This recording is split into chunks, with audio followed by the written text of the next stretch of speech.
যে নিজের বাইরে ভাই বলে পরিচয় দেয় না, মাইয়ার বিয়েতে দাওয়াত দেয় না, বাড়িতে এসে অপমান করে, তার মাইয়ার বিয়ের কাটতে আমি যাবো, আমার আব্বাই যাবো। হ্যাঁ তোর আমি শিক্ষা দিছি, যা করে যা। ভাইয়ের জন্য পিড়ি দুধলে উঠে বাইকিরি দেখাইতেছো না? এমন একটা জানোয়ার কেমনে তোমার ভাই হইছে তার মধ্যে ন্যূনতম শিক্ষাবোধ নাই? তুই নিজের মায়ের পেটে বাইরে অপমান করতে দ্বিধাবোধ করে না?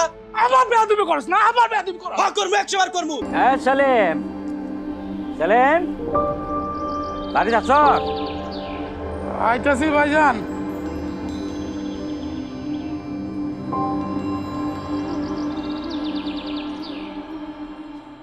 ঘুমাইছিলে?